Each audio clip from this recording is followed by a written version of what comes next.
Começar um novo emprego é sempre uma mistura de excitação e nervosismo.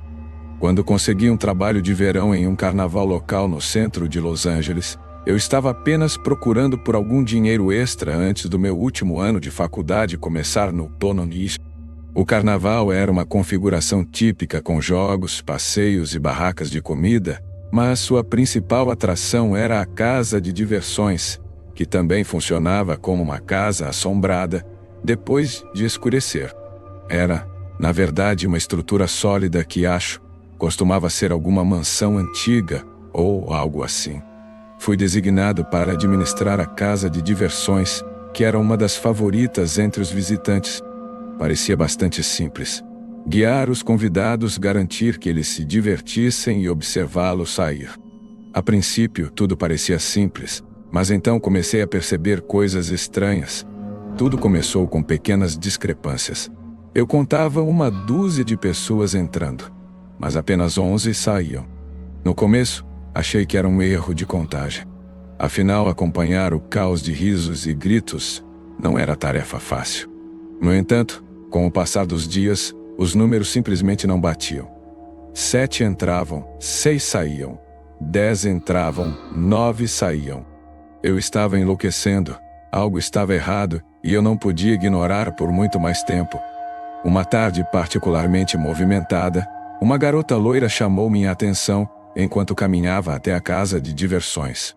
Ela era linda e quase parecia deslocada em meio à atmosfera infantil. Ela não poderia ter mais do que alguns anos a mais que eu. Realmente tive que olhar 2 vezes. Não sou um cara estranho de forma alguma, mas não pude deixar de olhar para ela por alguns segundos. Ela sorriu e me entregou seu ingresso, e eu a direcionei para a atração. Depois que ela desapareceu na escuridão, voltei aos meus deveres. O tempo passou e observei atentamente enquanto as pessoas entravam e saíam, às vezes me perguntando sobre o paradeiro da garota. Admito que estava prestando um pouco mais de atenção aos convidados naquela noite, porque queria vê-la sair e talvez reunir coragem para falar com ela. Logo comecei a perceber que grupos de pessoas que entraram depois dela estavam começando a surgir. Alguns minutos se passaram e comecei a ficar preocupado. Ela já deveria ter saído.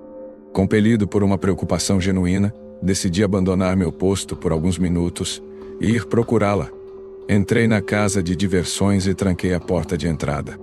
Comecei a investigar, navegando pelos quartos mal iluminados e corredores estreitos. Avancei pela casa até me deparar com algo que não tinha notado durante minha inspeção inicial. Uma junção quase imperceptível na parede. Não tinha certeza do que estava esperando, mas a curiosidade tomou conta de mim.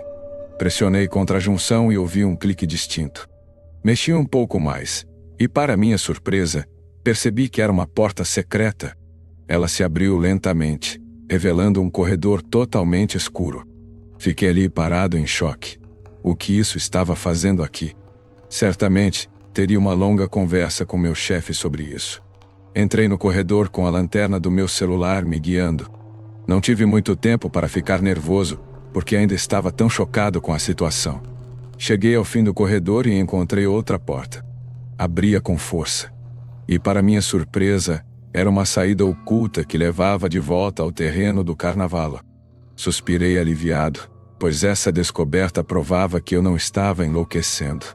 Todas aquelas pessoas que eu tinha notado saindo da atração provavelmente tinham tropeçado naquela porta secreta por acidente e assumido que era a saída correta. Enquanto caminhava de volta pelo caminho que vim, não pude deixar de me sentir um pouco desapontado por não ter a chance de falar com aquela garota. Não sei o que me deu, mas decidi continuar explorando a casa de diversões em vez de voltar ao meu posto. Acho que uma parte de mim queria mais alguns minutos desse intervalo improvisado. Passei por mais alguns quartos, e foi quando notei algo. Em uma das paredes havia outra junção fraca, idêntica à primeira que tinha visto. Novamente, mexi até que fez um clique e se abriu. Imediatamente pude perceber que esta era muito diferente. O cheiro pútrido foi a primeira coisa que notei. Mais preocupante, porém, era o fato de que não havia um corredor mas uma escada que descia. Estava mais confuso do que qualquer coisa. Essa porta estava no andar térreo e me disseram especificamente que este lugar não tinha um porão.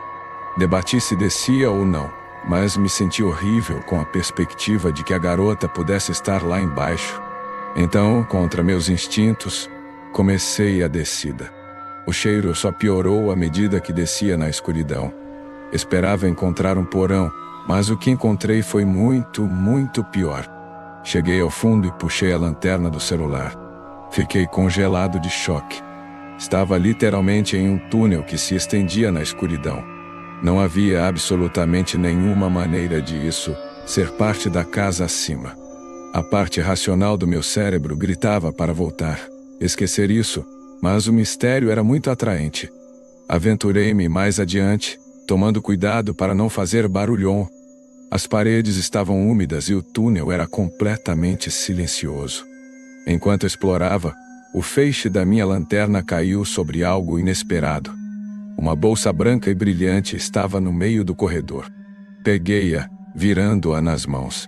Parecia familiar e então percebi que era a bolsa daquela garota. Estava certo disso. Comecei a entrar em pânico. Ela realmente estava lá embaixo? Duvidei que alguém racional pudesse encontrar esse túnel e não voltar, mas a prova estava literalmente em minhas mãos. Minha mente começou a correr. Ela estava ferida, perdida. E então um pensamento mais aterrorizante me ocorreu. Ela estava sozinha? Não me sentia mais seguro, mas estava envolvido demais. Violando todos os instintos de sobrevivência que tinha, gritei pelo túnel para aquela garota. Esperei. Nada. Estava prestes a gritar novamente quando ouvi o som de passos rápidos ecoando pelos túneis. Meu primeiro instinto foi correr. Tinha todas as razões para acreditar que quem estivesse correndo em minha direção era hostil. Virei-me e corri de volta para a escada. Cheguei na metade e escorreguei, caindo de volta ao fundo. Os passos estavam praticamente em cima de mim agora. Sabia que estava perdido. Preparei-me para lutar e então a voz soou.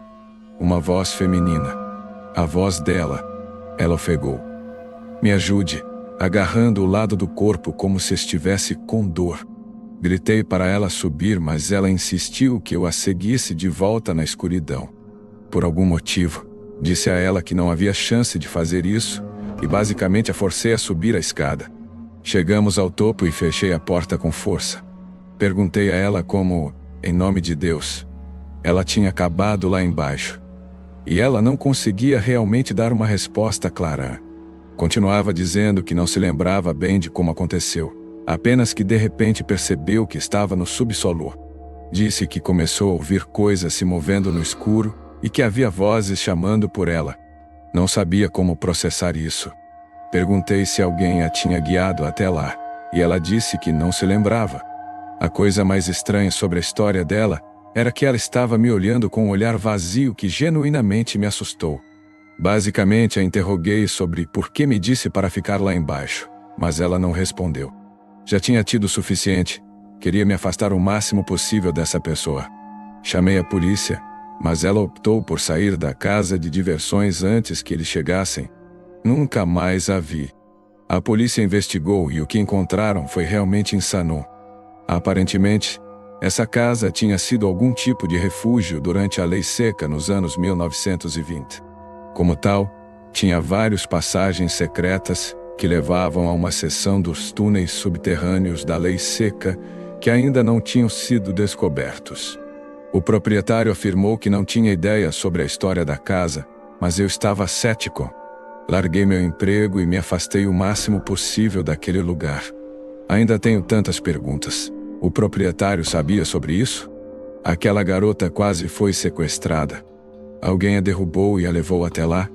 Ela fazia parte de tudo isso? Sinto que há uma série de explicações para o que me aconteceu, mas todas elas são igualmente aterrorizantes. Desde criança, sempre amei carnavais. As luzes, os jogos, a alegria imprevisível de tudo. Sei que muitas pessoas os acham estranhos e infantis, mas não eu. Crescendo em uma pequena cidade em Indiana, não havia muito o que fazer. Então, sempre que os carnavais passavam pela cidade, pode apostar que eu passava o máximo de tempo possível lá. Faz mais de 20 anos, e ainda gosto da atmosfera de um carnaval local.